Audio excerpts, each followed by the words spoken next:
Welcome back to Kind of Funny's MCU in Review. That's right. We are ranking and reviewing every Marvel Studios show and movie. As always, I'm Tim Gettys, joined by the Nitro Rifle, Andy Cortez. Oh, he's muted. Look at him. He doesn't know how to do it anymore. He's struggling. Panic. Oh, he's running away. We scared him. This little man can't do the show anymore. Okay, I'm back. It's just whenever I do this, I always have to switch over to a different thing in order for you to hear all the sound effects that I produce. You know, it's the whole thing. It's an artist at work, of course. And of course, we have the return to some Kind of Funny content, Greg Miller. Hello, Tim. How are you? Very good. Very excited to talk to you about this. You missed out on our reactions to the finale last week. I know. I don't know what you guys thought of it. I didn't get a chance to watch it, so I'm stoked. Yeah. Fresh takes. Excited for that. Hold on. While you do this, by the way, Greg, it's my new setup thing. I can turn on the proton pack. I thought it was cropped out. I'm going to go turn it on. Can you please turn it on, man. Rev it up. Let's get some colors going. Thank you, Greg. Kevin Coelho, the big dog. How are you doing? Yeah, I hate you. I hate you so fucking much. You're doing that. I'm bad. Look, it's on. It's so cool. The lights are moving around. You like that, huh? Greg, we like it. Now, Kevin, here's the thing about it. Sorry, everybody, I haven't been on content in over a week. Supermans. This is like I haven't been in Waldo. content in over a week, so there's going to be a lot of anger. There's going to be a lot of rage. There's going to be a lot of energy here. You know what I mean, Andy? Think of all those kittens you once had, Andy. They're in here. Meow, meow. Kevin, here's the thing, all right? That proton pack back there, right, is got a bunch of C batteries in it. You ever seen these motherfuckers huge? You whip these things at Shawn Michaels, he won't react, but everybody else will. That's a D-Generation X documentary reference if anybody ever saw it. Anyways, there it is. Yeah, Andy knows what I'm talking about. Muted guy knows what's up. So what I need to know, Kevin, is do you think you have it in you to replace all those C batteries with some kind of rechargeable battery? A rechargeable battery?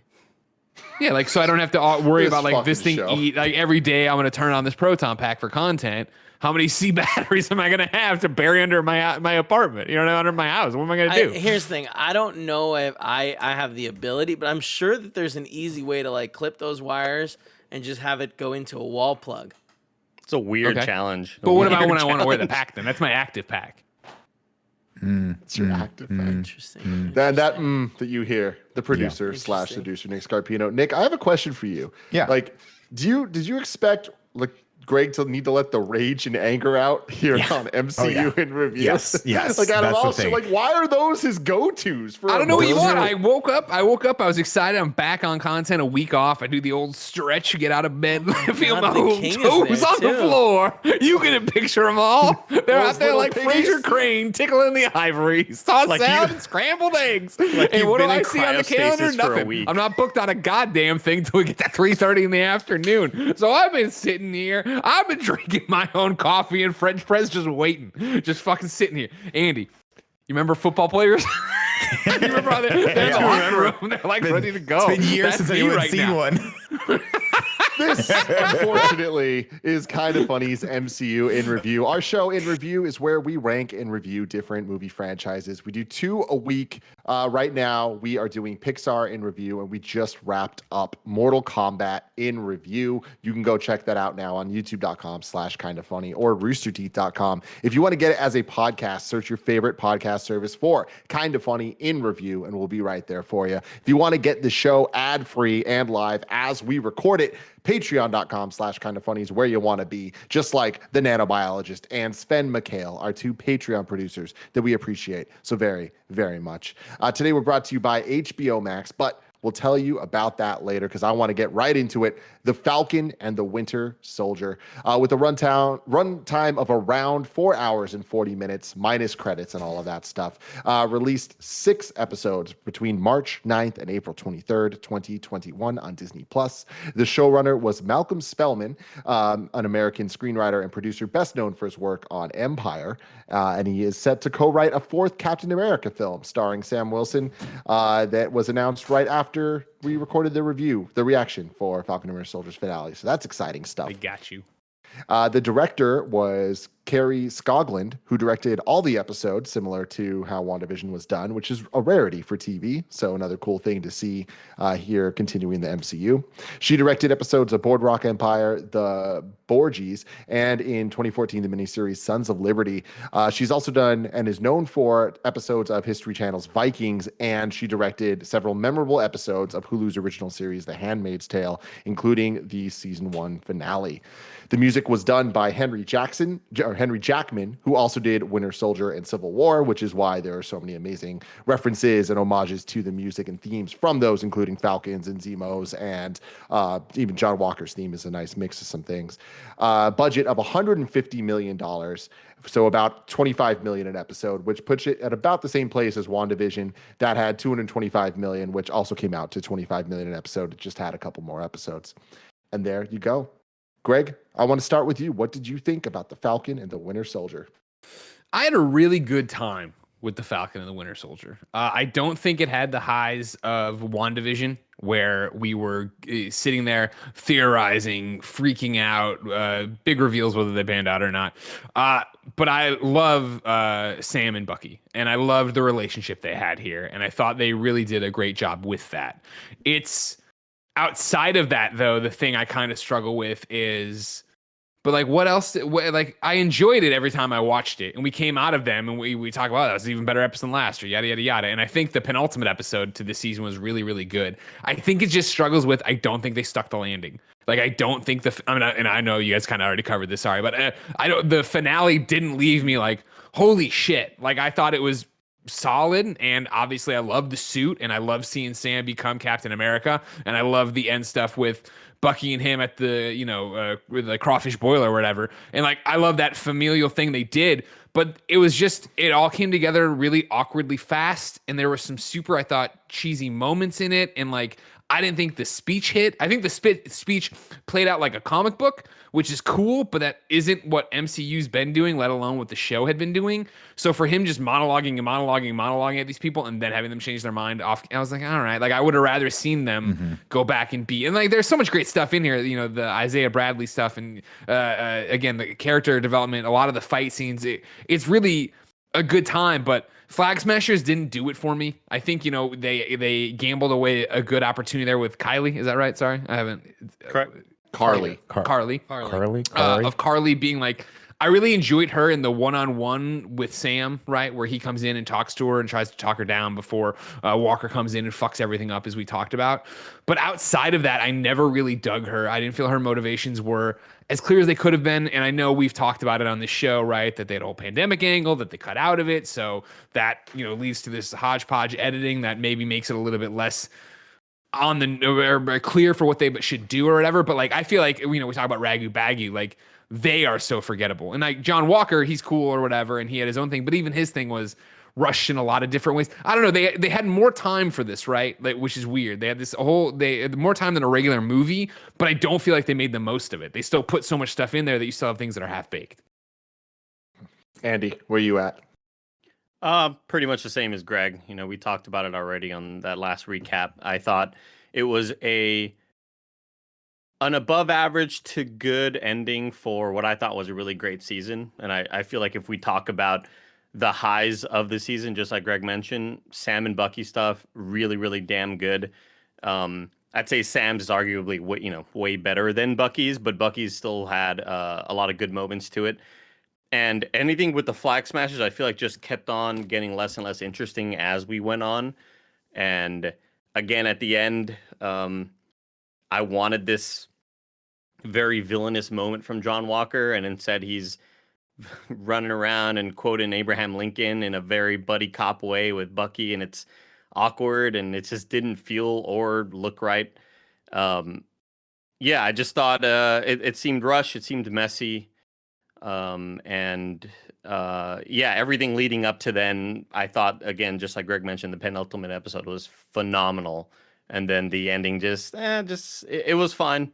It was fine. The speech that Sam gives at the end seems a bit forced and weird because it kept on going and it didn't feel natural. It didn't feel like something that would happen in real life. I think it's back to that comic book thing, right? If you don't mind me interjecting, like, go ahead, you know, people in the chat are there too. I'm watching go, and they're like, "Yeah, I like the speech," but I'm like, "No, I like the idea of the speech. I like parts of the speech that's getting delivered. I like the message behind the speech, but it just feels so not MCU." And I feel like the show felt MCU for the most part throughout. So to get to this very jarring, like, we're standing in the streets of New York and everybody's filming, and it's like I get to that it was meant to be this moment of them, you know, flipping the script night and day of what John Walker's John Walker being Captain America, killing the guy with the shield, everybody recording that, to then this positive ray of light, let alone the fact that they want to establish in this, you know, episode / one scene and a little bit before, right, that he is Captain America, and everybody just accepts it, that there isn't this whole, it was like, all right, I get it, but it just feels so forced. Yeah, it felt a bit awkward. All the stuff with Batrov and the power broker. I always forget her name, Sherry Carter. The stuff with Batrov coming to come fight him just felt weird, and I kind of forgot he was even in the show. The sort of French quips that he was throwing at Batrov were just really awkward. The little one-liners. Batroc. Batroc. The little French one-liners that Sam was saying, it just felt kind of cheesy and corny. Yeah, ultimately the ending was a disappointment, and I would have liked to see what the ending could have been had COVID not happened. I think it's generally pretty hard to stick a landing anyway. I think that's why we think Endgame is such a miracle. The fact that Endgame was satisfying. So yeah, hard to stick a landing, and I'm excited to see what happens with Captain America in the future. Kevin. I really enjoyed it. I was shocked because they delved into so many things that I didn't know I was looking for, like, questions to. I feel like the whole show is in its entirety really added to the MCU and kind of like gave a lot more depth to the world, both in like silly questions that we had, and WandaVision did this as well. But then also, I think that, like, we can't say enough about how much all the race stuff, like, both means to people and means to the MCU as a whole, kind of elevating it to a more adult thing that can handle real topics. And I think that it's inspiring that they went this route when they could have done something simpler. There are problems with a bunch of the stuff. The B storyline doesn't conclude in a way that matters. The power broker stuff also feels like it's kind of there, like, cool, all right, that's clearly that post-credit scene, like, yeah, okay, like that's clearly set up for other stuff. I actually do really like John Walker and how that all went. I like that at the end he's like, oh, look, everything's better for me, and like, I'm gonna do this good thing, because I think that we're gonna I could see us being able to expand that character much further, and now they've put him up high again, so he has another chance to fall and maybe look back and see where he made another big mistake. Yeah, I mean, I think I agree with Greg in the sense that that speech didn't feel MCU and was a little like, okay, they're kind of like, I'm making everything better here, and I didn't feel it from what the speech was, but again, all the things that they touched with race, I didn't think we were ever gonna get from the MCU, or not until maybe X-Men stuff way later. But I'm just so impressed that they dove into like this much of a, like, crazy topic that, you know, a lot of companies look at and are like, maybe we'll stay away from that because we might lose people. Disney totally went like, no, let's dive into that and see how those, how race has been handled or mishandled over the years. Like Isaiah Bradley characters, like that's a beautiful story, and then also like, man, I can't believe that by the end I was like, oh, Zemo's going away. Like I can't believe that I liked Zemo. So like that was interesting that they built that up. I do wish we had a little bit more connecting to the wider MCU. The raft, I would have loved to see just hints of other people there to give more context to the raft. Because right now it's like, okay, they've got Zemo. I'm sure they've got other stuff going on. But like taking that moment to be like, hey, remember how big this world is, seemed like a wasted opportunity. But yeah, overall, I'm just absolutely blown away by how much I enjoyed this entire show.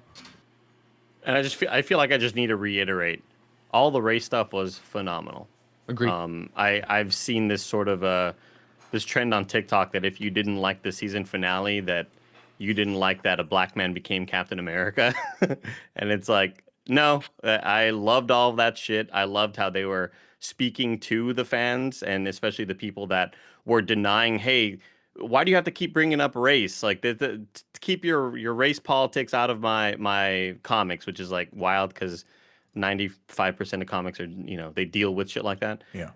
But I loved all of that stuff. I was, again, just like Kevin, super shocked that Disney decided to go down that road. I thought they would maybe dip their toe in the water and kind of tease at us that maybe they would do it and then pull back because, again, you're kind of worried about pissing off a portion of your fans. But I'm super happy that they did it.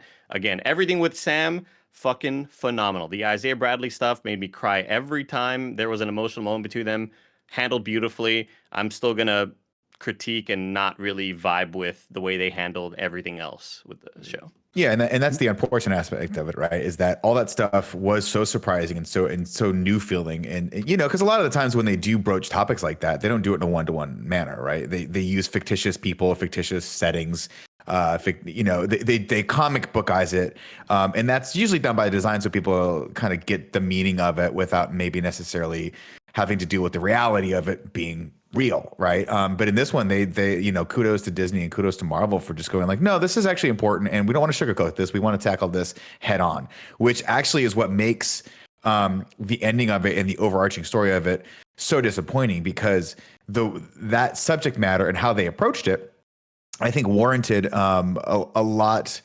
I think they did it kind of a disservice by not being able to finish strong. And I talked about this a little bit too when we were doing the reacts to that final episode. Was like, I remember Paris saying he liked that it was on the streets because he felt like that was more fitting for it. But to me, I was like, this is such a good speech, and Anthony Mackie is getting such a good performance that I think it deserves better than what they were able to do, unfortunately, because of the COVID restrictions. And again, this stuff happens. It's production, right? You have to kind of roll with the flow on this stuff. But I do wish they had I wish they had more time with that, and I wish I would have seen that be a little bit more fulfilling. Not the least of which was also because the thing that's supposed to back up his point and get him to that point is the storyline with the Flag Smashers, and it just fell short. And unfortunately, if you don't have that good push and pull of the antagonist, you don't quite get as deep as you could. And we see that a lot in some of the other movies that we really, really enjoyed, that have very, very compelling antagonists, and you learn a lot about the protagonist as you're going along with that. Having said that, though, I did really I enjoyed this start to finish. I looked forward to it, and even after the final episode where I was like, okay, it was a little lackluster and they could have tightened it a little bit. I do look forward to a second season of this. I want to see Captain America 4 with Anthony Mackie now as Captain America. I think it's freaking rad. And I'm just impressed by what they're able to do. It is unfortunate that this followed WandaVision, because I feel like the big problem I had with this was the forgettability, to Greg's point, the forgettable nature of the antagonist. And WandaVision had such a compelling bad guy, which was Wanda, that how do you beat the person who's like torturing an entire town, but you're also empathizing with? It's an interesting place to put your audience, and this one unfortunately didn't do that for me. Yeah, I just want to say I don't necessarily think that the antagonist is the Flag Smashers. I think that the story I think is more like the journey of becoming Captain America. It's more nuanced than that. Yeah. Sure, I'm just saying that is sort of the main driver of like the A plot, if you want to break it down to A plot, B plot, and it just wasn't as compelling as I hoped it would be. Yeah, for me, when I'm talking about MCU movies and now TV shows, like I feel like it's different than talking about other movies and what I'm looking for, because it's not just how does it work as a standalone. That is one aspect of it, but then there also is to me, really kind of grading MCU. And as we look at all these and as we've been doing on a review, it's thinking about setup and payoff. And that doesn't necessarily just mean here's a cameo and they're going to be in the next movie. It could be that, but also just in terms of character development and in terms of the relationships between characters, where seeds are sown in one movie or one project and then they're, kind of fully realized in another. And I think that that's a combination of even just kind of character moments being the setup and then a fight scene being the payoff, or like character moments leading to a new suit upgrade or whatever it is. And I think that not all of the projects are going to have the same levels of expectations of setup and payoff. Like I feel like some of them you expect it more to be growth for a single character, some of them for multiple characters, some of them for protagonists, antagonists. Like the MCU's just become this thing where there's an expected quality, but what quality for each project is kind of different of what we're looking for. And in that sense, I think that this kind of being the Falcon story becoming Captain America, they did extremely well. I don't dislike, and I don't even want to say the word dislike, but I don't really have as many issues as it seems like you guys do with the speech, both how long it was and where it took place and all that stuff. Because I and the comic book nature of it, I kind of like that it is different, that it is Sam, and Sam's always been a little bit more rambly and a little bit more quippy and saying things, as opposed to Steve that is super buttoned up and everything he says like sounds like it's perfectly written. This speech kind of sounded like it was just him talking, and he just kept talking, and he had his moment, and he's going to use this moment. And I liked that. And I can see that there being criticism of it, but I think overall, my problem isn't with the last episode. I think with WandaVision, it kind of all fell apart at the end for me. And all fell apart, meaning like it went from being 10 out of 10 amazing to me to like, okay, it was good. Yeah, and that's the thing with both these shows so far, is that I don't think there's anything that's like, oh, that was horrible. That's Dark World levels. That's Incredible Hulk. It's not like that. We're at the point that we're talking, we expect top tier Marvel from them because they've just given us that time after time after time. So with WandaVision, I feel like it really was that end that I was like, oh, cool. This just didn't really hit the highs. With this, and I rewatched them all over the weekend, I feel like it wasn't that the end was disappointing. It's just that the plot line, specifically for me, of anything that wasn't just Falcon to Captain America related, kind of fell by the wayside or just didn't come to a place that is satisfactory. And that's been true since the beginning with the Flag Smashers, with, John Walker, I think, was dealt with great until the second half of the series. But then really kind of looking into like the Power Broker stuff and just trying to like make logical sense over the choices she makes, and as Sharon Carter like partners or has phone calls with and is like kind of playing all sides and stuff, like it doesn't really make sense when you look at it, when you think about what her plan is and where she's going. And I do think this show is going to be a perfect example of 5 years down the road, we're going to look back at it and be like, well, that set up a whole bunch of shit that was paid off great. But just looking at this for what it is, some of the setups and payoffs we did get in this just simply aren't comparable to some of the super strong antagonists we've seen in recent films. The post-credit scene isn't as exciting as post-credit scenes we've seen before. So in that sense, I'm kind of like a little bit let down. But and the other thing that I a lot of people seem to disagree with me about, but like the show's called Falcon and Winter Soldier, and I think Winter Soldier really got the short end of the stick here, where there were moments. It's hard not to, though, when you're dealing with like that story for the Falcon, right? Like that's a hugely important, very, very relevant storyline. And I think the Winter Soldier is a lot more introverted, like a lot more like introspective. That's true. However, they did do a good job with it. They just kind of didn't commit to it. Like we had so many hints of it. Like pretty much Bucky's storyline in this is in episode 1, he has nightmares. In episode 6, he doesn't have nightmares, And the fact is, I'm oversimplifying it, but in between that, we had Wakanda involved, and that was something we didn't expect from the show. And I feel like they could have. There was the moment of the flashback of him in Wakanda talking to Io, and that was awesome and super powerful. And then it just kind of pittered out, and then the rest of the storyline played out just to kind of be in service of Falcon, which again, fine, because it worked. Falcon to Captain America was awesome. I just think that what they did with Bucky, I don't love Bucky more than I did going into the show. Whereas I love Falcon way more than I loved him going into the show. And for him being in the title, it's kind of like, that's just a letdown. Again, not done poorly, just not done as well as it could have been. Andy. Could have wanted more of it. Yeah, I think that at the end of it, I was already feeling kind of mildly disappointed by the finale, expecting, some really cool, amazing moments with this Flag Smashers and what's going to happen with John Walker. So by the time we get to Bucky's final moment, telling the man that lives in his apartment or whatever that I killed your son, I kind of forgot that he was even in the show. And then we see him kind of walk by the restaurant and look at the woman talking to the girl he was flirting with in episode 1.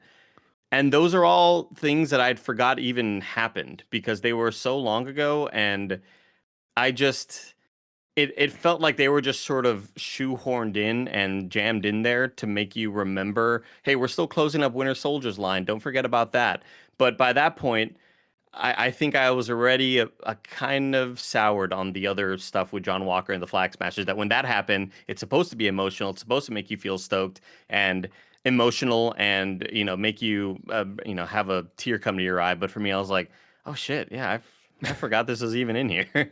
Doesn't it? Yeah. My thing about it, right, was like, for me, I didn't forget about those moments. Those are what I was waiting for. Like, I agree with what's been said, right, of like, this show, made me love Sam. Obviously, beforehand, Falcon's been cool or whatever, and he's been there. And like during the MCU rewatch this time, while we already started Falcon the Winter Soldier, even seeing him through Civil War or his return, obviously in Endgame and stuff like that, I think hit different. But to go through and really get into him, like I did like Bucky more at the end than I did like Bucky going in, right? However, I still love Sam way more than Bucky, and so for me, it was the fact that I think Sam's story is so strong throughout because we get to spend so much time with him. And that includes, fixing the boat. That includes going to the bank with his sister. That includes just talking to Torres, right? Like interacting that way. And so for me, I was anticipating and excited to see Bucky go back and talk to the old man and explain it to him. And exactly what we're talking about throughout this whole thing, or I have been, in terms of how much stuff is happening here, which means they rush through stuff. The fact that they left that conversation, I was like, oh man, come the fuck on. Like I liked that narrative thread. I wanted to see him explain that and have a moment of like trying to explain to this normal person who didn't know he's the Winter Soldier and doesn't know he's an Avenger and didn't like, how do you sit there and try to break all this down to him that, I was the Winter Soldier, but I'm not. And like, I have this arm, and like, I wanted to see him try to wrestle with that. And so to get that, him walk by the sushi shop and look in and see them, and like, she smiles at him. I was like, oh man, like, I wanted this moment, but not like this. Like I wanted more closure from this. I wanted more from these people. I thought that was appropriate because I thought that the Winter Soldier, like his whole purpose was accepting that he was Winter Soldier, like for better or for worse, and acknowledging that, and really just having to, and the way he did it was having to confess that to someone that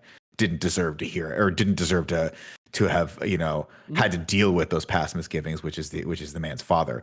I liked that. I think if I could wave a magic wand and put something else into this show, it would just be more Bucky and Sam. I just love their relationship. 100%. And what you look back to it, I'm like, wow, we spent a lot of time with the Flag Smashers trying to make them sympathetic characters, and it just didn't work for me because I'm like, I understand what they're going for, and I totally think that they think they're in the right here, but I'm not quite sure if their means justify the ends, and I really don't want to spend time with this group of Abercrombie and Finch models. I'd rather get back to these two main characters. Right? It's the classic problem of show don't tell, where we're told about this stuff over and over with them. Why are you doing this? Because the world has to change. I'm a freedom fighter. They're keeping us down. I'm like, but we've only seen one small courtyard of people being kept in this environment. And so Kevin, I'm sorry. I know you want to jump in. I'll let you. Let me just. It's for me. It's the perfect mirror of the Bucky and the old man thing, where I saw that relationship develop and I was like, what's going on? And you figure it out. You're like, oh my God, that's so good. I want more of that. Whereas just to be told over and over again about the Flag Smashers, like I can barely, like I've already fucked up on this show, her name, right? Let alone the other people she rolls with, let alone at the end when she's like, we got to kill him. And they all have a moment of like, whoa, really? I'm like, none of you have been established as like salt of the earth. You're doing this for the right reasons, people. You're you're generic super. It's all soldiers. about execution. It's all about execution. I don't hate the things that they were trying to do. I don't love the way that they executed those things. Sure. And I think a lot of that could have been shot and edited and sort of, put in the show a little bit more. The old man stuff with the sushi place. I think that could have been. We could have gotten a bit more drops here and there throughout the series, but for it to be episodes 1 and 2, and then I guess 6. I forget which ones it was, but yeah, I just think it's all about execution for me, and they didn't perfectly execute like I would have hoped. I felt like the scene at the end where Bucky is looking at the man and the waitress. I mean, that was a mirror of the scene that we saw in the beginning when he's about to go into there, right? Doesn't he look at both of them talking? And I think it's now, it's the same imagery, but now we have so much more context. And the fact is, he's not going to go in there that time, you know? He walks away from it this time. Kind of like what Nick is saying. Like at the end of this, he's more accepting of the Winter Soldier persona, and he understands, like, you know, he comes to terms that like those are the decisions he made. I think that at some point we're gonna get either a movie or a show where it centers more on him trying to move past these things, finding another moniker or finding another White Wolf or whatever they're gonna call him. Right. I don't, and I think that this will work as setup and building. Like the Flag Smashers, I think that their sole purpose was not to be the main antagonist, but to be the through line that gave people the Maltese what's the Maltese Falcon. Yeah, you know, where it's like it's just that a MacGuffin, doesn't right? matter. It's the thing exactly that a MacGuffin. pushes all the absolutely pushes everyone together. And I know it's like we're like, but you still have to make it. You still have to make it compelling, though. That's always. I mean, you don't with MacGuffins. They really don't. It is just like, this is a thing that we need to get, and I feel like. I'll agree with you on that, Kevin. But after 6 episodes, you do, and this is the problem: is it would have been totally fine. Here's a perfect example: the George St. Pierre character, in my opinion, great. Do we know a lot about him? No. He comes in, he kicks ass, he's plucky, he's from Montreal, he's George St. Pierre, he's a mercenary, and he's getting into there. So how they used him, I'll agree. He doesn't have to be that compelling because we're only utilizing him so much. But with the Flag Smashers, that's a very nuanced and complex thing they were trying to explore, and they just didn't do it very well. I think the key elements that they establish is, one, the world of post snap, post snap, post blip, and then post blip is fractured because all the world kind of came together and then is now being forced to be pulled apart. And then the other thing is that there is an entity that is screwing things up, the power broker, right? And I think that its purpose is to establish that, like, it might not be Hydra, but something like Hydra is going on in the background, setting us up for the future. And I believe, or I hope that the MCU is building up somewhere. You guys doing all right? He's laughing. I think a big problem is like what do you got? What do you got? Complete non sequiturs. Nothing. It's not even.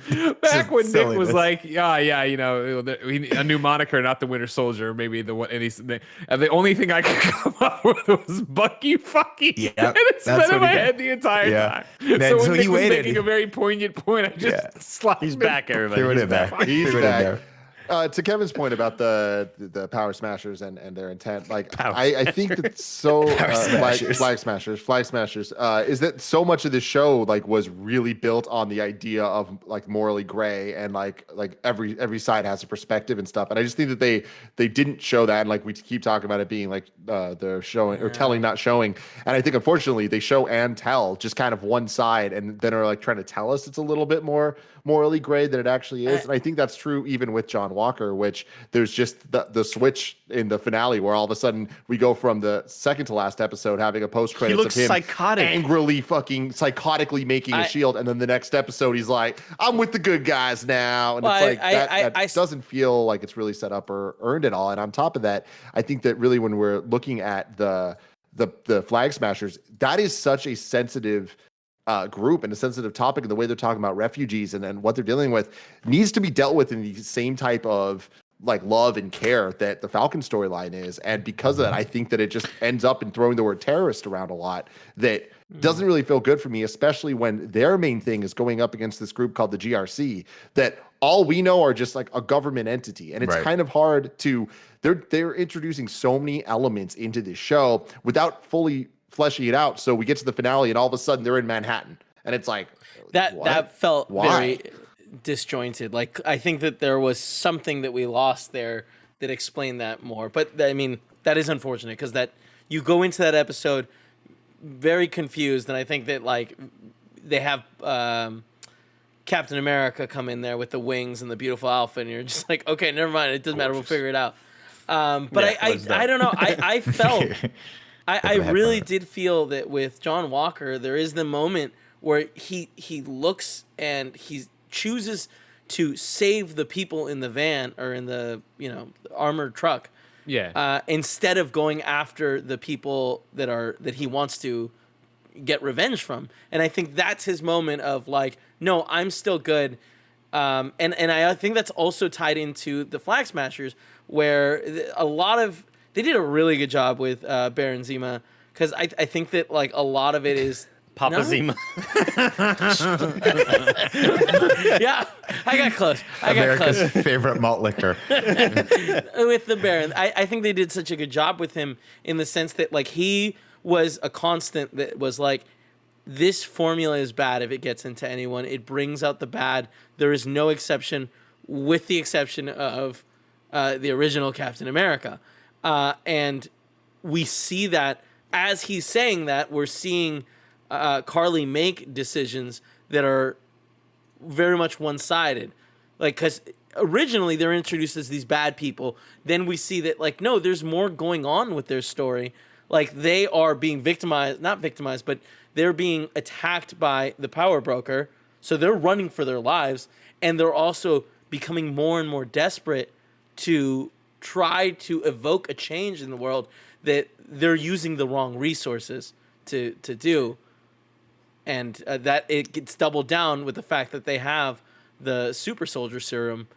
So I felt like there was enough there to move that story along the line.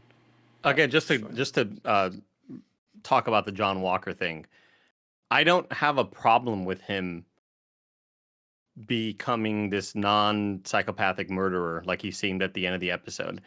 It's all about execution. I just don't like the way that it just happens so fast. You save civilians in a truck, and suddenly you are Bucky's teammate. You are Bucky's teammate right now, and running around, and you Buck likes it's all about execution for me. Yeah, I think the opposite was true.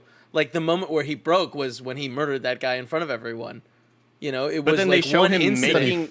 They show him making Bucky. Yeah, they show him making the shield in the fucking facility. Yeah, and it's fucking very pissed weird. off, and then he fought them, and then he almost tried to kill him several times with the same shield bash. Yeah. And then we see him show up at the site near the end of the episode and yell "Morgenthau!" and it's like, holy fuck, this guy's about to fuck some stuff up right he's now. He's coming with hell. And that's what I'm saying. It's the moment where then he he's decides running in the not sewer to with go. Bucky.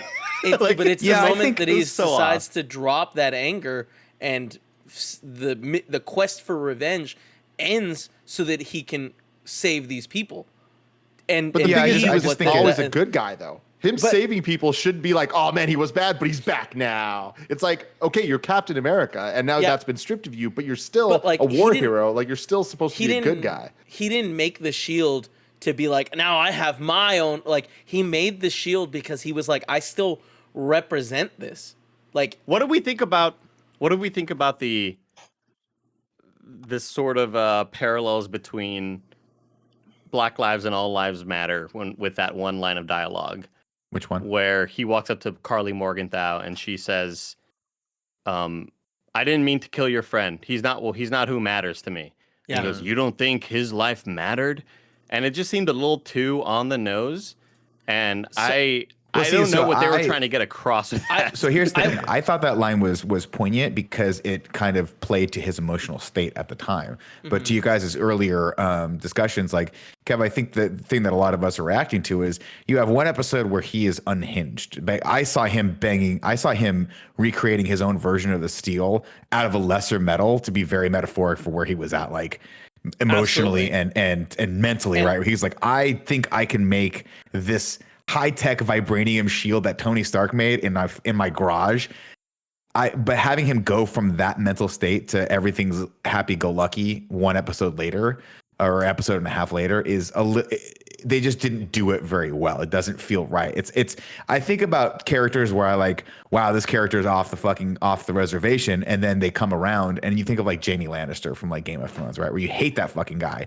But then like midway through the series, after hours and hours and hours, and really having like seeing what he went through and seeing what brought him there, and then watching him go through all the other events that bring him out of it. That's what we say when we say this feels earned, it feels validated. Having John Walker go from a roid raging fucking murderer to high five with Captain America and being like, we're cool now, right? Cool. I'm going to go get, a donut it just didn't feel, well, it felt like it was a little too not well done. I also think that his beef was never with, Bucky or Captain America. His beef was with Carly and that group. And he did constantly feel underpowered because of all these people. And those were no. Yeah. Everything up until that point I thought was really good. I thought the reason for him taking the serum, I was like, this makes total sense. I get absolutely. It. He's insecure about not being the real Captain America. He has seen real war and real consequences when you're underpowered.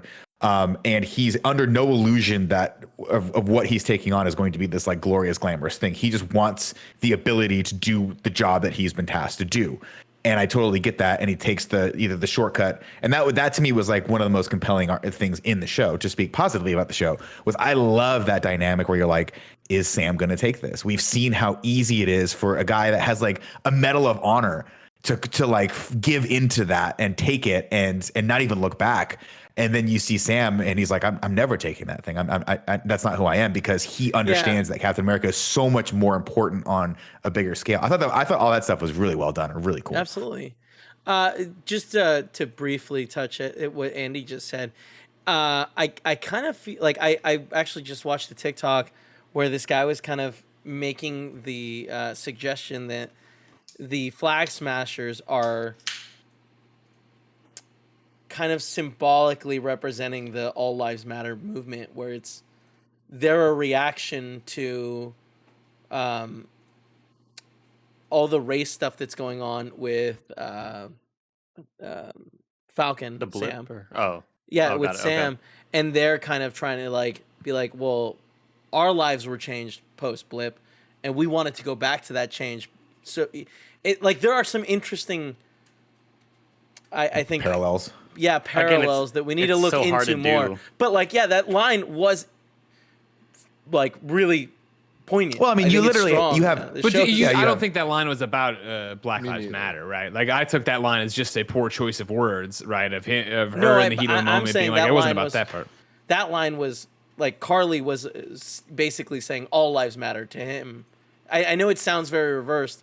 I don't buy this. This.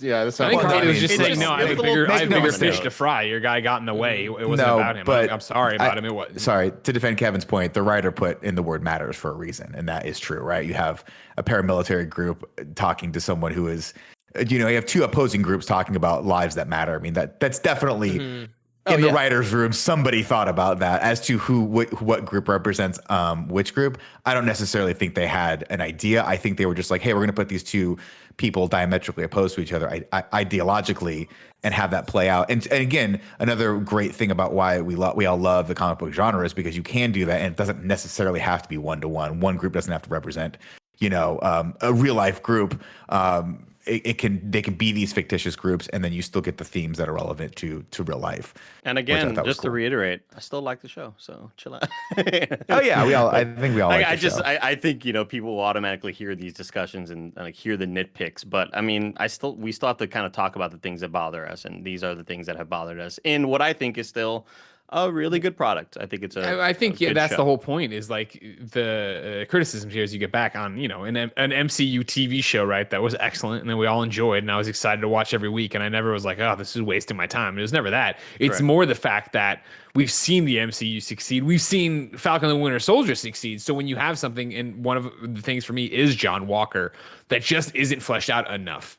Right. Like I felt like he fell too quietly into the, I can't believe I need the serum. Like we saw it like a little bit here and there, but like literally a snippet, and then we all extrapolated like, oh, he's starting to lose it until he finally lost it and took the serum. And then him making the shield, and yes, it very much being like, I'm gonna do it myself and I don't need anybody, yada yada. So clearly his shield won't be strong enough to then get to the end now where I don't know, and I know we've done a few little rumors here and there, but Julia Louis-Dreyfus's character, right? Like, I assume she's a bad guy, right? Like she's working, it's very all made to look like S.H.I.E.L.D. and yada yada yada, but in the end she's going to end up abusing him. And so again, him being excited to be U.S. agent and to, celebrate with his wife and say I'm back and stuff like that, like, I see again him being a tragic character. He is somebody who wants to do right. I thought you want to talk about like a poignant speech.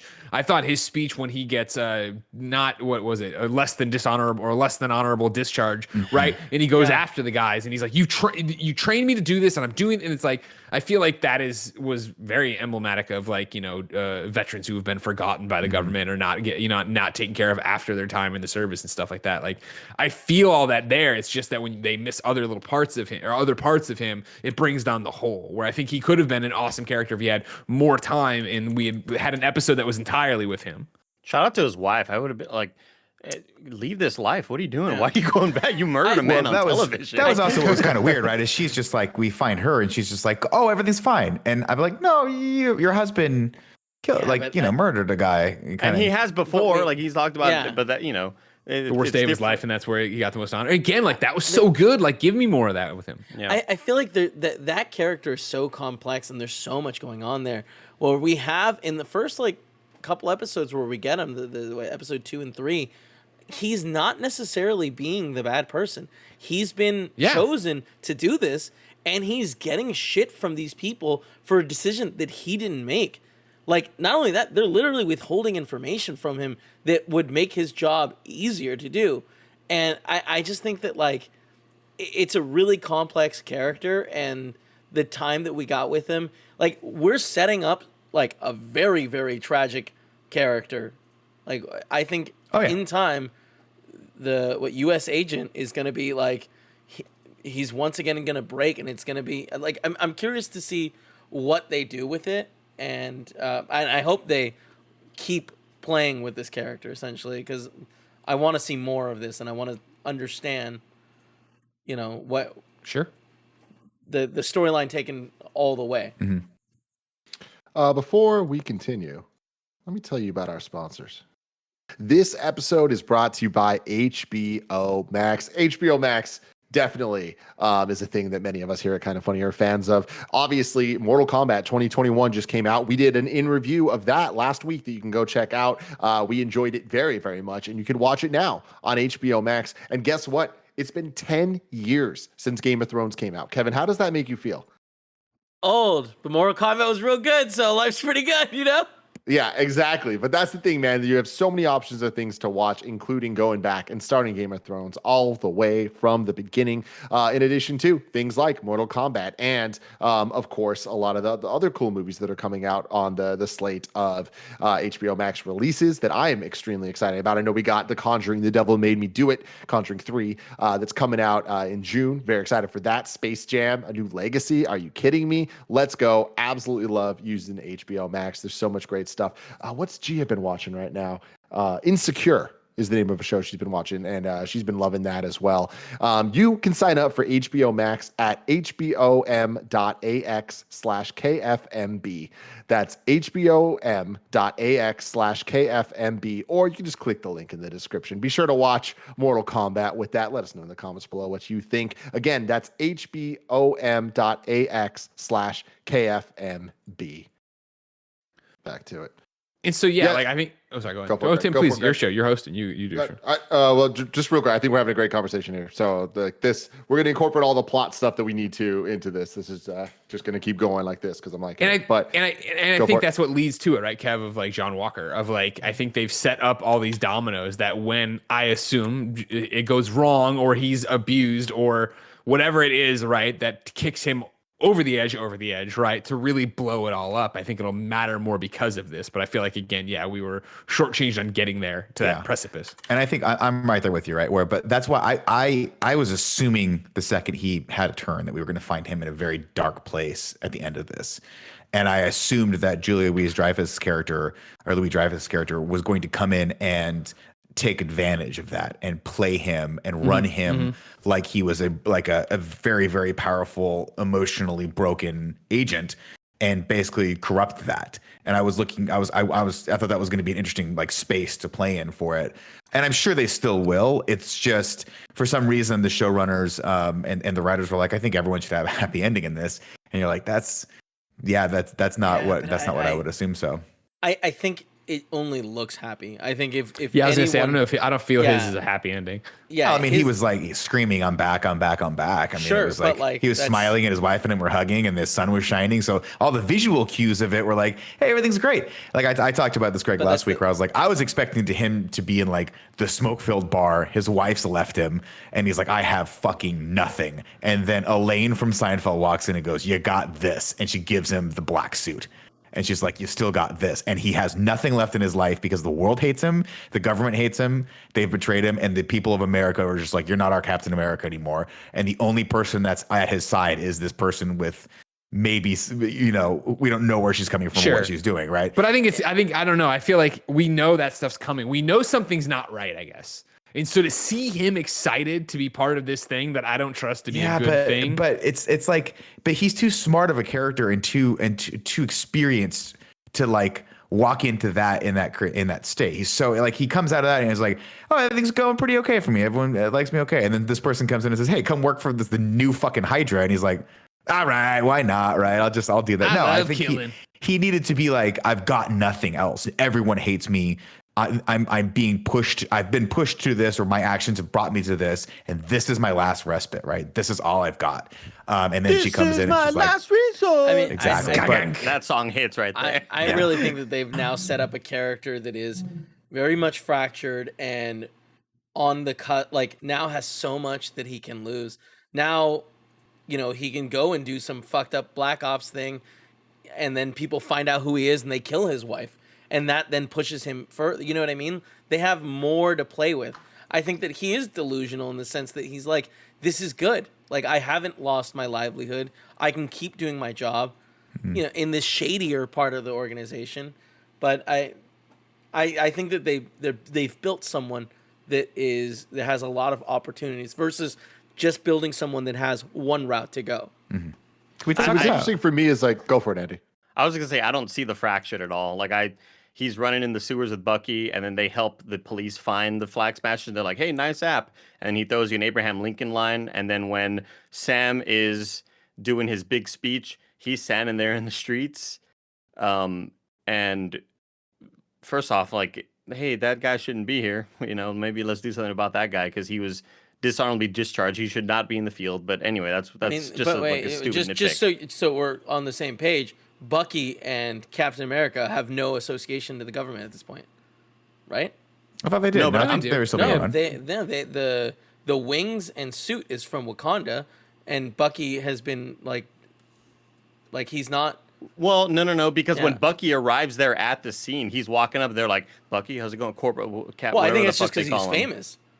Like I think that him calling himself Captain America in that moment. Or when he first lands and like kind of declares it to the room, is him being like, this is who I am. Like, I'm taking this title. Like, no one's giving it to me. The government isn't sanctioning this mission that's going on right now. I think all three of them are just there being essentially vigilantes. But in a moment, but they're still working for the government. Like, you're right. Like, he is claiming Captain America to be himself. But I mean, like in the beginning of it, his first mission, he was working with the Air Force. Stuff, he was working with the Air Force. That's like, different. I imagine that's still. But that was a mission that he got briefed for beforehand. This is them coming in and taking action because they felt like they needed to. You get what I'm saying? Like there's a difference between that. Bucky's still on the ground floor and they're handing him a cell phone to talk to Carly. Like they're not just there without them being known. I think these are totally like decisions that people are making at that moment. The guy that is on the phone, or the woman that passed him the phone was like, I think motivated by Carly to go and sneak in and be like, hey, someone wants to talk to you. I think so too. Yeah, well, I think it's also, that's not I think it's also a lot agent. of this. I think a lot of this stuff was where we get into like the criticisms that we're having, right? Which is like, we don't really understand what's going on here. We're not really shown kind of where any of this stuff kind of lies. But I mean, at Kevin's point, like I got the feeling that they were like, we're just going full tilt because they were pulled off the job by John Walker. That's his name. I mean, right? they teamed up with Zemo. Like yeah, they broke him out of jail. Like, So. sure, they broke. Yeah, they're definitely totally teamed up with Zemo. But the fact that Bucky is walking into this final mission and people are saying like, "Yo, what's up, Bucky? How's it going?" Like it's. I'm Bucky. That doesn't seem to me like he's just kind of walk there. away. Imagine if imagine you're in a SWAT team trying to figure out a hostage situation, and then a superhero walks in, like someone that can run through the wall and grab the bad guy. Like that, okay, so like you know. Anyway, to go back to my earlier point, the fact that John Walker is just standing there in the streets while Sam is giving this speech, when he was, nationally and worldly shown that he murdered somebody, he should not be on screen or just in public and in a suit fighting crime. That was kind of weird to me. So like, yeah, the last moments that we see John Walker, I don't see a fractured man at all. I see somebody who hung around with Bucky, helped get the Flag Smashers. He drops a little silly Abraham Lincoln quote, and he's like, "Hey, it's Abraham Lincoln. You know that?" It's weird. And then he's standing in the street again, and then he's happy when he's getting the assignment from Lady, what do they call her? Godiva. Well, Hydra. Madame Hydra is the thing that people are throwing around, but like I think that there's a very high chance that that's not. I agree. She was Madame Hydra in the comics for like one run. Like she's been a lot of other things. And I guess either way, Nick Fury's lover, which makes a lot more sense. Either way, I would have preferred what Nick said. I wanted a broken man who actually looks fractured, as opposed to somebody who might not know he's going to be in danger. Because I think like that's someone who doesn't believe. Like it's just I feel like people are the most vulnerable when they are the easiest to take advantage of when they're the most vulnerable, and I think that that's what we're seeing there. Can we talk about? It's fine that he may be, vulnerable, and then he's going to get got or whatever, and he doesn't know he's going to be in danger. But that's, to me as a viewer, that's not satisfying. I want the broken John Walker who's going to go into the next series or next season or whatever, and obviously just become a fucking murderer. He's got some shit to deal with, and. I mean, you're going to see him kind of become Winter Soldier a little bit to a degree. Can we segue over, though, to something more positive where can we talk about how if this show was just Sam and Bucky fixing the boat and hanging out with Sam's family, I would have been 100% okay with that. 100%. Yeah, I would have been fine watching 6 episodes of that with no action whatsoever and then just have it be a family drama. Just give me a slice of life. Give me a slice of life. That's my thing. That's why I think they nailed with this, right? And that's what's so cool about they're so cool about the opportunity we have now to watch them do these shows, which is that it's always cool when the superhero's not in his costume, right? But everyone knows who he is, but he just gets to live his life and do normal stuff, and I loved that, and I thought the actor they cast to be his sister and the nephews were awesome. They were great. I thought the whole community was cool. I love the sort of. I loved that storyline with how it was kind of mirroring what Sam was thinking about whether or not he should take the mantle. Should we sell the boat? Should we not sell the boat? It's our history. How do we fix this up? How do we move forward with it? All that stuff to me worked so well. When Bucky comes and says what's up to Sam's sister, and then Sam immediately is like, "Don't flirt with my sister again." I'm like, this is perfect. They're nailing all this dynamic, 100%. So I liked that aspect of the show. And anytime Sam and Bucky were together, I was like, this is awesome, man. This reminds me of every buddy cop movie I've ever watched and loved in my life, and they're nailing it. And I want more of that. Definitely. To that point, though, I feel like they nailed what they did, but I don't think that there was enough of it. And I think that where they started these characters off together, like the scene of it seems like Falcon hated Bucky. Like it wasn't like an antagonistic odd couple type thing. It was very much just like, I don't want to deal with you. I'm dealing with this right now. And like a lot of shit talk back and forth. It was funny and quippy and stuff. But to them later have the scene of them building the boat, that was nice. Because that was a moment to let them breathe together as characters. Yeah. And then we obviously see Bucky dealing with Sam and the situation Sam's in and like what the shield means and all that stuff. And I thought that was all great. But like I feel like we're crediting this with the buddy cop stuff more than it's actually there. It's like we're kind of like finding what we want to see as opposed to what's there. And that's not that bad. There's not a moment in this that is as good as the two of them in the car looking at Cap kiss Sharon. You know what I mean? And I feel like that was like the promise of the show on that level. And because of that, I don't know if that it ever hit that high. I do like a lot of the moments that happened while they were right before they broke out the Baron, and then a bit after. I guess pretty much the entire time they were with him. I liked the chemistry that they had. I liked the dynamic that they had, where it was like, here's Winter Soldier doing things that are bad, and Falcon just being like, we need to not do this. We need it but it's like, it's already done. So I guess let's try to take advantage of the moment. I liked the way their chemistry was back and forth. So I think those highlighted that, or that time highlighted that relationship and even established it further. I also enjoy that we had a lot of anger from Bucky to Sam on giving up the shield, even when it was just going to the Smithsonian. Like before they announced right, we get a little bit of that, and then they announce, and then there's so much anger towards him because it's like, you literally gave it to people who are misusing it. He didn't give it to me. He didn't give it to this dude. He gave it to you. And there's that moment where they forcefully take it from John Walker, and he throws it at him, and he's like, "Don't fucking lose it this time." That's like the relationship. I love the relationship. But then that conversation's like, it furthers when he ends up apologizing to him, right? Where he says, when me and Cap talked about this, we didn't really take your feelings. We didn't understand it. We didn't get it. And like, we didn't take your feelings in like the grander, to put it boldly, like we didn't assume it would be an issue for a black man to take the mantle of Captain America in the current state of our country. And that was bad. That was a poor assumption on our part. I loved that scene. Yeah. It also is amazing because they're playing catch with the shield. I might be mixing up my shields, but that was like right around that time where they're just literally launching the shield at each other like it's like they're playing catch. They like literally they're play catch together. I think that the chemistry was like, I think the way we're talking about the buddy cop stuff, like the playing catch thing is such a because it's happening and it's in context. It makes sense. He's learning how to use the shield, and I think there's so many things that it hit. Go ahead. I think, that's my thing. Take away from it, where I don't think it's a buddy cop in the way that I think. Tim, I'm not trying to put words in your mouth, but I think when people are using buddy cop loosely, and Nick, this is where I need you. I think they're thinking usually of the sequel to the buddy cop flick, right? Because most buddy cop flicks start as we are antagonists, we're butting heads. I'm the straight laced cop, you're the wild, whatever. I mean, it's Lethal Weapon, right? Lethal Weapon is the archetype for this. And so, like, we've seen this Bucky and Sam relationship for multiple movies now. Like the fucking, great moment in Civil War, right, of them lying there webbed up. I hate you.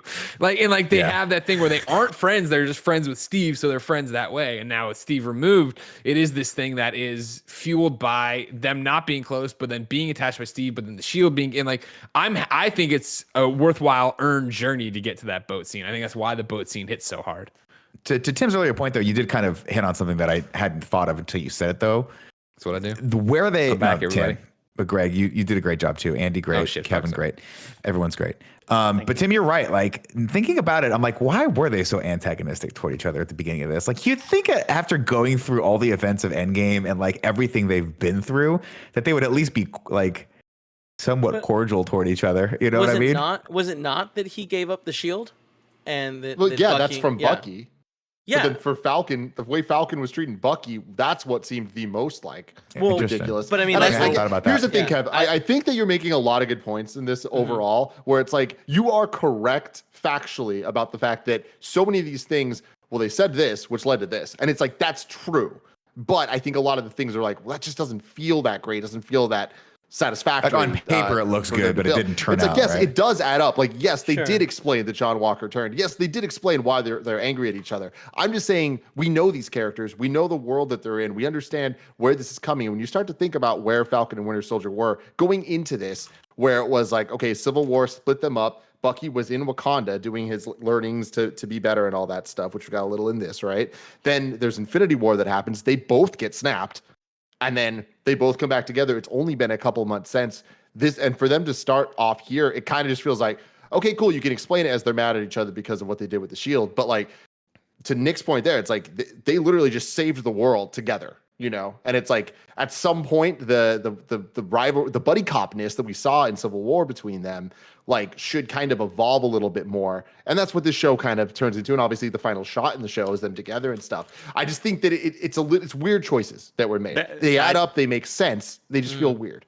Off camera, they're probably roommates. Bucky doesn't wash the dishes, and I think a lot of it just comes from little things like that. You don't wash the dishes, maybe you don't take the trash out on time. It's just like, they move out from each other, they move in with other people, and they're like, we are good friends. We actually do have a lot in common. We should hang out. Have a cup of coffee with me outside? Yeah, let's have a cup of coffee. Just one thing to add. I do feel like some of the of Sam's hostility comes from not being able to, like, there's a lot of that needs to go in it for Sam to understand why he doesn't want the shield. So I don't think that he fully grasps, at first why he's turning it down. And I feel like Bucky is questioning him and kind of pushing him to think, like, why am I doing this? And that, like, is an upsetting thing when, like, in your heart, it doesn't feel right. Mm-hmm. And you're being thrown now, like, hey, one of your closest friends said you were right for this role. And I think that all, like, there's so much context. There's a lot of conflict. Yeah. I mean, I don't know. I like, the more I think about it, the more I feel like I appreciate this show. See, I think we're all on the same page with that, right? I think that's the stuff they did get right, and I think that's the stuff where it's similar to why we all love Civil War. It's because you have two people that you really like. Like, we had Captain America, we had Iron Man, and they were at odds with each other because of just that one, like, ideological difference. And with this, we sort of see that too, where Bucky is like, you should be Captain America. Why wouldn't you want to be Captain America? But he doesn't understand the bigger ramifications of that because he's not Sam. And Sam even doesn't understand those ramifications until he talks to Isaiah and then goes through the whole process of saying, you know what, Isaiah has one perspective, Bucky has one perspective. I need to find my own on this. And I think that's where the show, all of that stuff really, really worked for me. And I think that's what I like, that they were able to kind of dig into that and really nail that stuff. It's just unfortunate that's like, that's sort of the thematic through lines of everything. And a lot of the action stuff didn't necessarily help that, some of it just kind of pulled it back a little bit. When we get that statue though at the end, oh man, a mess. Just the emotional mess at that point. No, totally. I mean, that's the thing, is like the Isaiah Bradley stuff. Like we keep saying that the Falcon storyline was so good, turning into Captain America, and such a big part of that is Isaiah. It's not just Sam Wilson's character, but it's kind of dealing with what it means to be black in the MCU, both superhero and not. Mm-hmm. And I think that the way that they used that family, the Bradley family, and like going back to that area, even just like being on the streets and seeing them play basketball together, and then the different ways that the code shifts that they have of the way that they're speaking to each other, like even Sam Wilson, and like being able to see the way that he talks to the people around him in that neighborhood versus when he's in Louisiana with his family versus when he's just with Bucky versus government stuff, like all that stuff. They did a really good job adding nuance to those conversations and adding that history of Isaiah Bradley on top of the history we know in MCU. And when I say history, I don't just mean the events that happened in the movies that we've seen, but it's like the events they even talk about in those movies, or the Captain America First Avenger and like Isaiah Bradley telling that exact same story essentially, but it's from his perspective. That's the type of thing that's like, oh my God, this is working so well because it's using everything we know about this world, applying it to the real world and kind of making something unique and special. And that ends in this statue that I think one of the dopest parts about it is he fulfilled Isaiah's wish of leaving him dead. It's not just like, oh, there's this guy and he's still alive and out there. Like on the statue, it says that he died and all that stuff. So it allows him to be remembered, be known that he did this great thing, and that Black history is such an important part in MCU history as well, while simultaneously respecting the wishes of this man, because not everybody asks to have to be the representative of all of this and have to take all that on their shoulders. And especially him, he didn't even get to choose to do this. Steve chose to be part of this. And he, luckily he was a good enough man and all that stuff, but Isaiah was just taken and turned into this thing. And all of that adding into each other, I think just creates this amazing storyline that, when we look at this both as a long movie and as a television show, I think they did a really good job from episode 1 to episode 6 getting there so that we felt every moment of it, so that when it ended with the statue, we're like, holy shit, that's awesome. Whereas I think some of the other storylines, because it was episodic and because of the way the TV show is formatted, they have these big reveals at the end that are satisfactory and we're looking forward to the next week, right? Like, but so many of them were focused on John Walker, and so many of those moments, whether it's post credits or final scene, kind of tell the story of a John Walker that is, we see him, and at the end of the first episode, instantly we all hate this guy. We have no reason. It's just, you're not Captain America. Fuck this. Fuck you.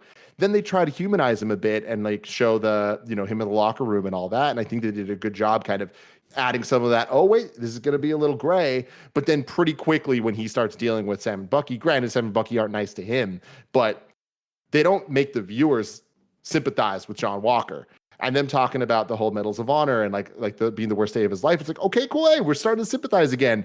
But then the serum thing and like his storyline as it goes back and forth, I just think that because of the way that the TV show is handled, to go from the scene of him building his shield to then what we get at the end, doesn't feel like it comes together as beautifully as the Isaiah Bradley thing does, even though both of them are dealing with really, really, really deep themes. And those themes are all backed up with character development, relationships, and action.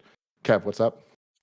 I just wanted to touch on two things. One, I was kind of my biggest issue I think I have with the MCU shows is there's just opportunities that I kind of wish we would touch a little bit more on that. And I guess that really is a problem with me hoping for more than is actually happening, where like it would have been interesting to see, does Isaiah's grandson, does he have any superhuman strength or anything? Like a hint there would have been so nice, just for the greater MCU to see like them plant the seeds. Like I guess the seed is planted that he has a grandson, right? Yeah. And then the other thing is you were talking about the code shifting, and man, I cannot believe, and I'm so happy it happened, but we have a moment where an MCU hero is talking to the cops, and we see that him, totally change. He is talking to them in a completely different manner than when he's talking to the Winter Soldier, and it's like it's so powerful that Disney's using this platform to show that and to explain it. We get Winter Soldier try to like be like, hey, what are you doing?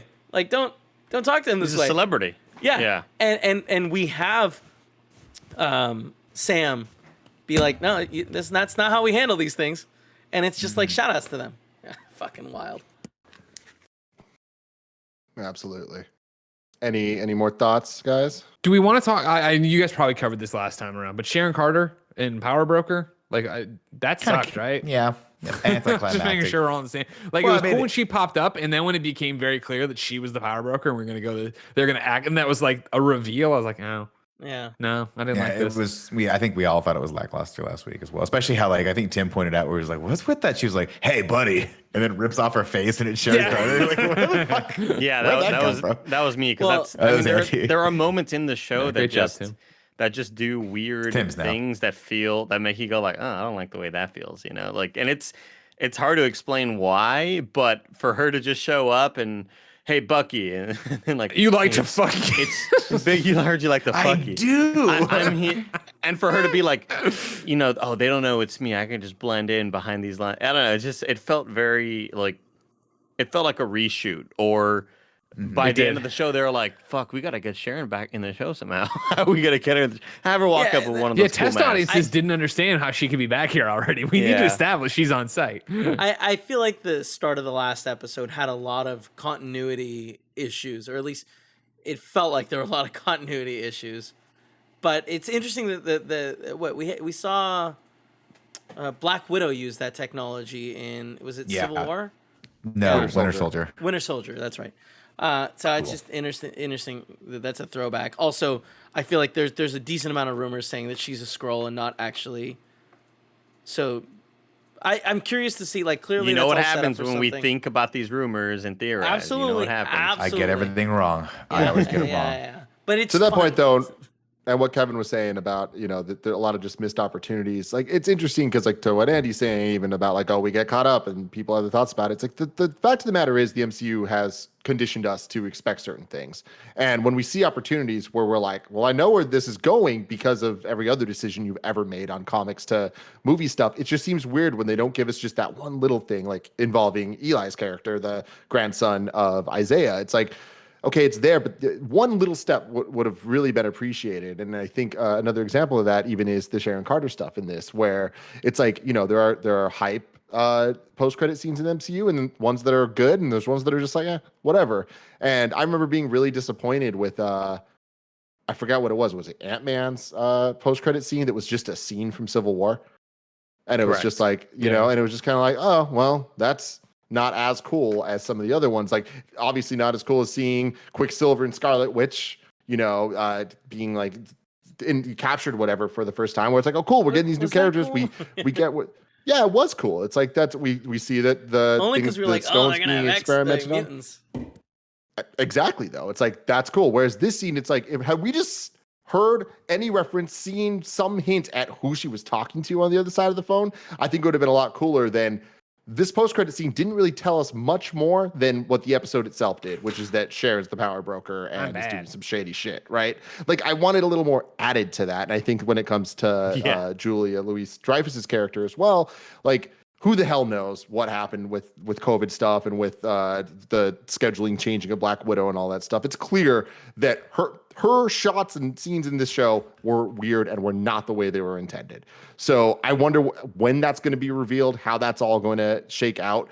But I'm interested in that. It's just, I feel like I wish that I was leaving the show being like, oh my God, I can't wait to see how all these things pay off. And now I'm kind of like, I can't wait to see how they set this up better to have them pay off in the future. Which is that's a great way to put it, Tim.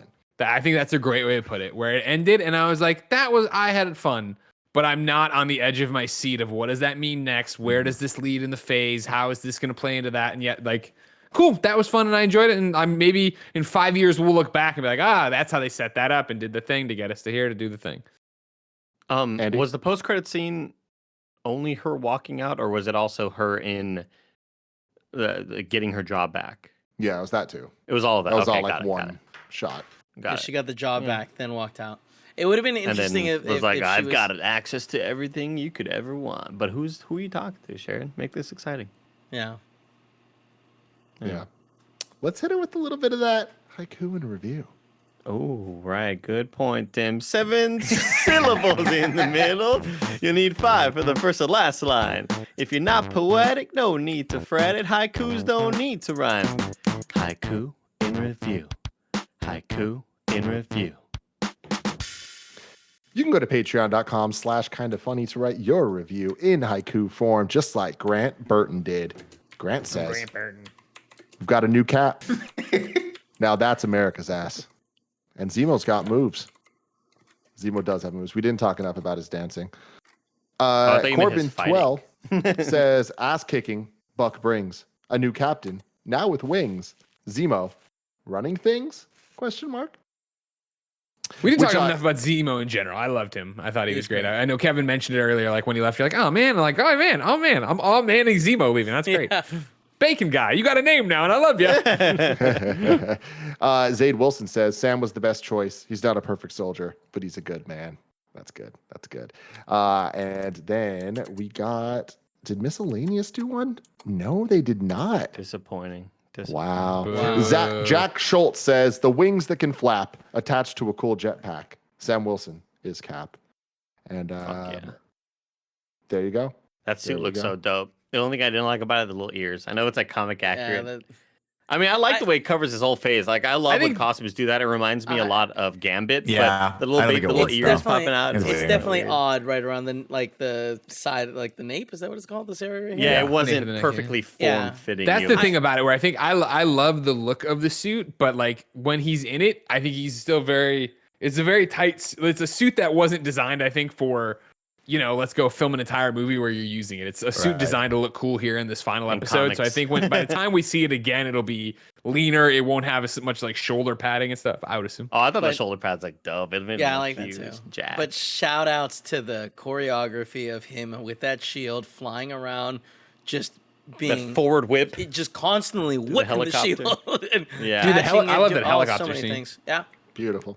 So cool. You know what? Before we hit Ragu Bagu, helicopter scene, fantastic. Yeah. The fight scene between all three of them was, I think, probably the most on edge I was all season. Between John Walker, Cap, formerly Cap, or you know what I mean.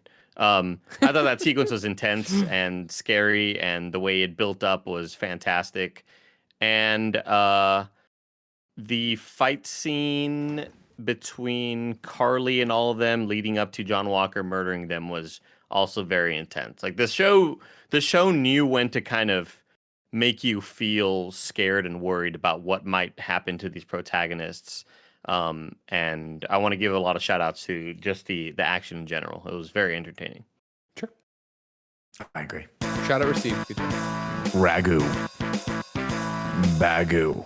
What's up, everybody? Welcome to Rad Guys Talk Bad Guys, the podcast within a podcast where we rank all the villains of the MCU, X-Men, and Star Wars universe. Can we vote to prune the X-Men and Star Wars out? I think we voted once it's on the paper, we has to read it verbatim. Here's that was Kevin, funny. I hear you.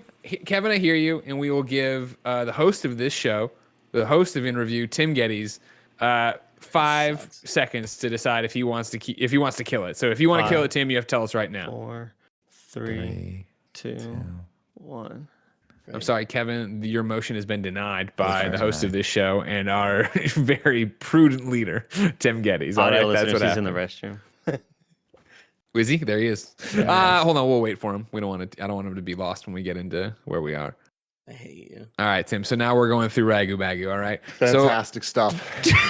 We'll start at the bottom at number 37, Jessica Chastain / the Zelda Mummies. Number 36, Dr. Reyes from the New Mutants. Number 35, these fucks from Thor 2. Number 34, these ducks from Wolverine. Number 33, Abomination. Number 32, Apocalypse, duh.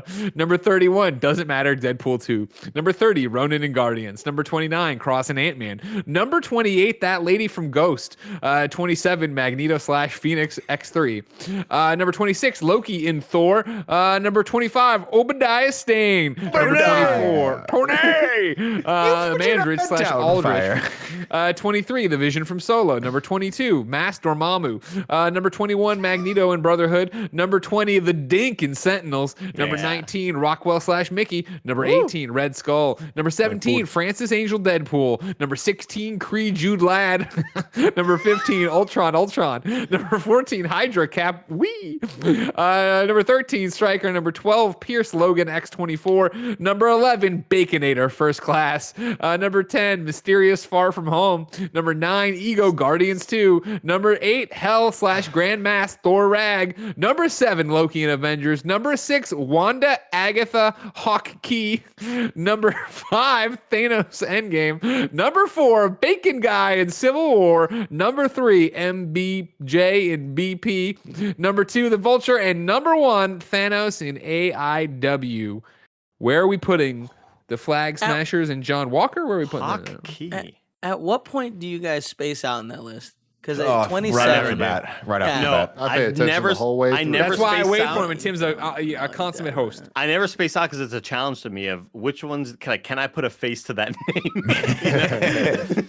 Yeah, Wanda Agatha Hawkeye. I don't have an answer. I don't know what we're doing. What happened there at the end? I don't know who that is. Remember, if you've never watched one of these before, Agatha Harkness. There it is. When it auto corrects, we just let it ride, and that's what it is. And then you have to remember here. True. Thank God. We never unfortunate. thought There's of no the options context. around that.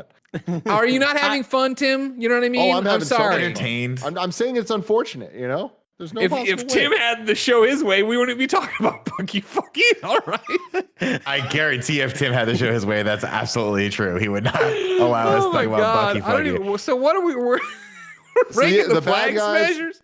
Yeah, Flag Smashers and John Walker. I'm going to put him for this one. 27. They weren't great. You want them to be below Loki and Thor, but above Magneto, Phoenix, and X-23 or X3. Sorry, X-Men 3. Yeah, I'll put that there. That sounds good. Wait.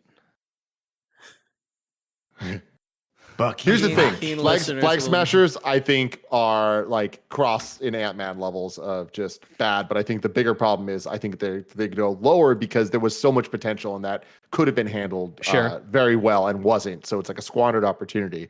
I think the same is true with John Walker to an extent where loved him as a bad guy, but there was a couple choices made that really take it down for me. So I'd put this probably in the middle of the pack, like middle of the pack. Vroom, vroom. Thank you. You're welcome. I'm right there with you, Big Cat. Yeah. Greg, I don't know, Kevin nailed it, I think, honestly. Like, Greg. I like Loki and I like Obadiah more than these guys. And the Magneto, Phoenix. No, get the fuck out of here. Thank you, Greg. That lady from Ghost. Cross Ant-Man. No, these people suck. Oh, yeah. Put him above Magneto and Phoenix. All right, that'd be right where Kevin called it, number 27. I like Good job, that, Kevin. Great job. Flag Smashers.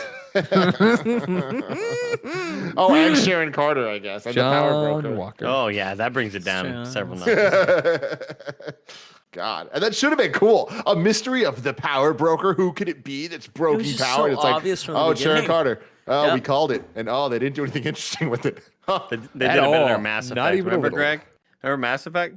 I remember Mass Effect. God, I want to go with Shadow Broker. Shadow Broker, You know? dude. Whew. You excited for that Legendary collection? You gonna be playing that? Yeah. Let's rank the Falcon and the Winter Soldier. Andy, please, or Kevin, please bring up the rankings. I'd appreciate that very much. So I can tell you that currently number 1, Wow. Endgame.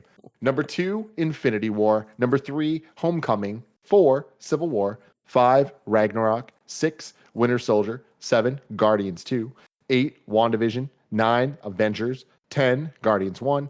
11, Iron Man. 12, Far From Home. 13, Black Panther. 14, Doctor Strange. 15, Captain Marvel. 16, Ant-Man and the Wasp. 17, Ant-Man. 18, Iron Man 2. 19, Age of Ultron. 20, First Avenger. 21, Iron Man 3. 22, Hulk. 23, Thor. 24, Thor 2, The Dark World. Who wants to start? I would like to start, please. Go for it, Kevin. I'd like to start opening statements with, this is incredibly difficult. My God, there are some goddamn bangers on this list, but I think this should be our new number 14. Oh my God, Kevin! I was gonna say the exact same number. Greg, Kevin, come cuddle me. we synced up. We synced up. I felt it. God, some bangers in this list. I had my eye around the same spot. So can we all cuddle? Sure. Yeah, totally. Yeah, We're all yeah. getting shots. Just We're get all that doing second our shot. thing. Let's go. Wear the mask, yeah. So if you're an audio listener, that'd be beneath Black Panther, above Doctor Strange. Yeah, I mean, I think of the strength of Michael B. Jordan in Black Panther, and I think how perfectly that villain, quote unquote, not really a villain, but kind of a villain, but he He's a killed an aunt, or he slapped an auntie. Remember that part? Yeah. But also had really, like, yeah, we get it, dog. We get it. I want to put him around 14, but I think about the awesome imagery in Doctor Strange, but was it that compelling of a movie? The ending was fantastic, but Yeah, the ending was the strongest part. man, that's tough. You know what? I am gonna put it above Doctor Strange, underneath Black Panther. It's the right Here, choice. here. I go at number 11. So above Iron Man, but below Guardians of the Galaxy. And I think that really, like, looking at Iron Man, what makes it special is looking back and being like, oh my God, look how far we came from this. And it was just such a solid thing. And I think the Falcon and Winter Soldier is a perfect example of how far we've come.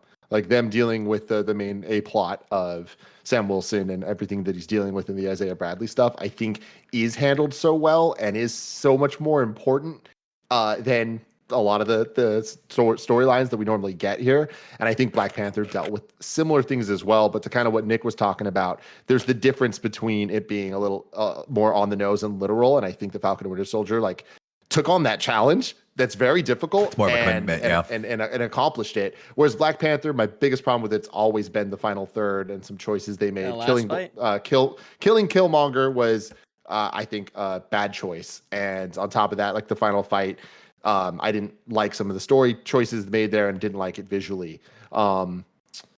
Far From Home, as I've rewatched it a couple times, definitely doesn't hold up as much as I enjoyed it the first time. And looking above that, though, Guardians and Up, I'm just like, those movies they're really damn good. Like, we're starting to deal with like real high tier.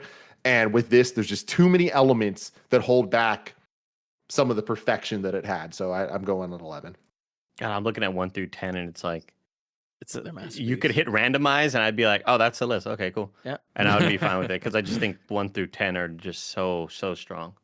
Tim, I do want to that is the other place that I was thinking of putting it, just because I feel like it really just comes down to the fact that like those 3 movies, they are a little bit tighter, and they might not be as poignant, but I think they're a better watching experience, and that's the only reason. But like, you're right on the money there. It's either between one of those. Hey, Greg, I'm doing a rewatch currently right now. Nice. I vote with the grand high order, the high grand order that we revote and re-rank, because I think Winter Soldier. Don't do this. Put it way up there, man. It's like even higher than it. Like, it's 6. I thought this was gonna be another Hulk Dark World thing. I mean, maybe bring Homecoming down several spots. No, fuck off. That's outrageous. Sir. You're outrageous. Homecoming is still one of the best How MCU dare movie you. watching. Honestly, I'd bring up Black Panther too. I enjoy that Thor is movie better more than and more Thor. every time I watch it. I just wish the ending was stronger on it instead of just the same dude fighting. Sure. Yeah, I don't know. I'm torn on this one. I would put it a little higher than I think you guys as well. I think I'm kind of with Tim, where it should maybe go like right below Iron Man. I never want to rank anything above Iron Man, by the way. I know you guys know that. I want Iron Man always be number 1. But I just really do think that the things they set out to do, which was the importance of the show, they did nail, which was kind of taking the subject of race in the MCU and just taking that head on. So I give them kudos for that. And I think a lot of that back and forth was really well done. Unfortunately, the action wasn't 100% there for me on the Flag Smasher stuff and some of the way it kind of came together at the end. But I do think that what they did do right, they really was unique and really, really cool, and should be a little higher on the list. I'd probably put it like right below Iron Man. All right. Kev, are you moving your vote, or you sticking at that? No, I'm going to leave it at 14.